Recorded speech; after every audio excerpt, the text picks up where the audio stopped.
Hallmarks of a cult. What cults do.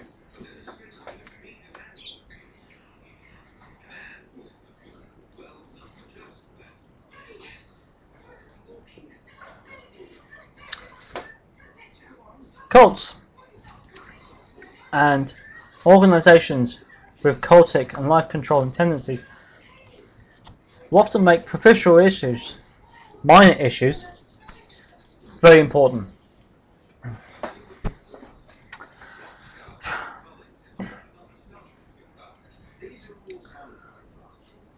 Some will say that the whole idea of drinking wine is sinful. Some organisations and some churches forbid it completely, indeed invoking strict punishments on their members if they are caught drinking. They take scriptures which warn against drunkenness and make them salvation issues, implying that a person who drinks alcohol is not a true follower of Christ.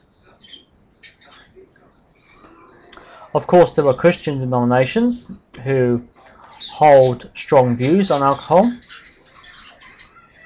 The Methodists, the Salvation Armyists, the Seventh-day Adventists, and the Mormons all have very direct policies on alcohol. The Methodists, of course, strongly advise against it.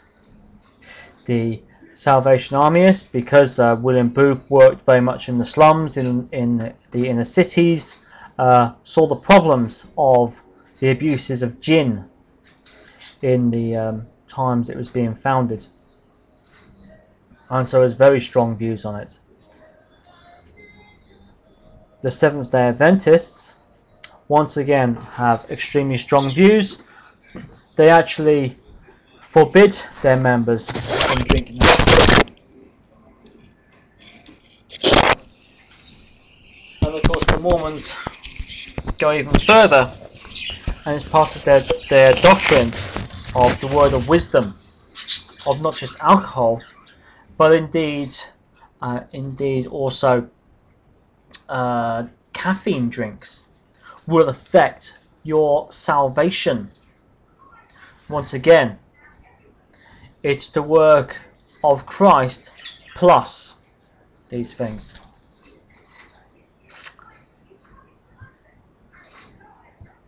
How do you know this is not wine? How do you know this is not water?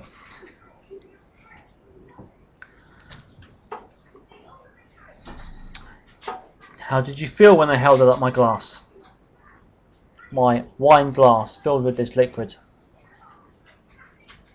What did it make you think of me? And what does it make you think of other people you see going around? Drinking alcohol, cans of beer, bottles of vodka, cups of coffee, cups of tea.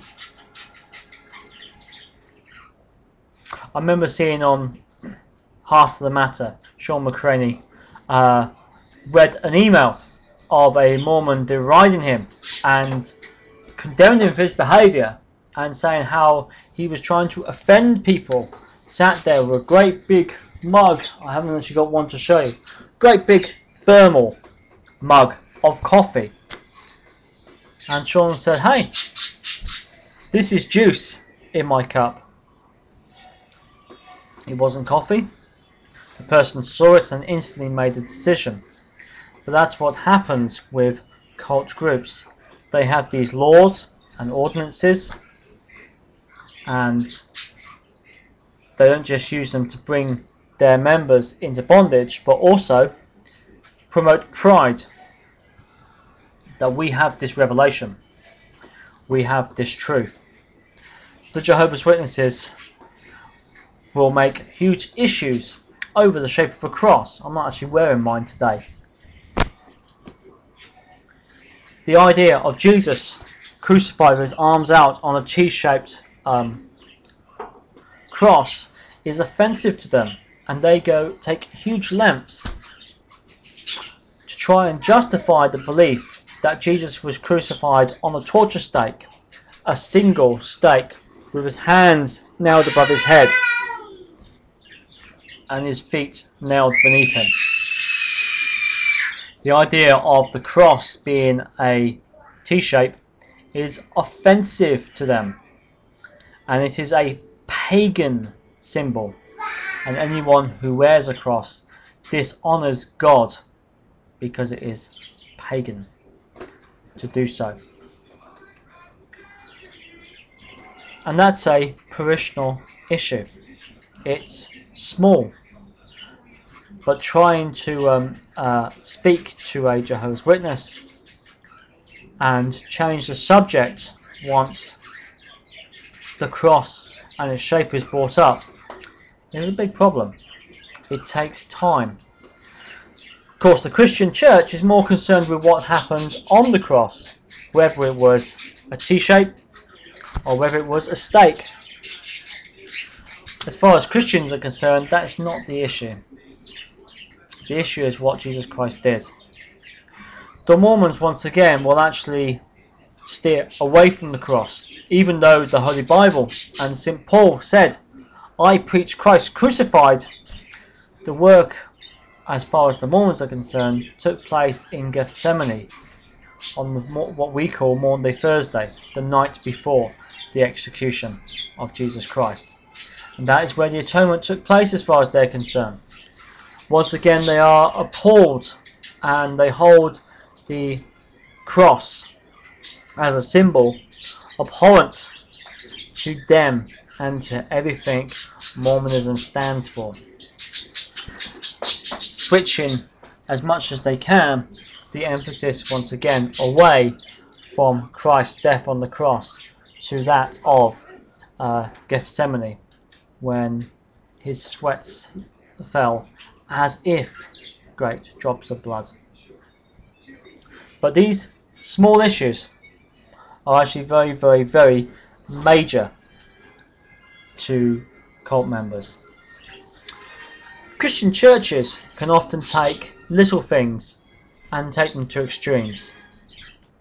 As I mentioned, the International Church of Christ, for example, well known for its heavy shepherding, will actually say that you must be baptized into their church.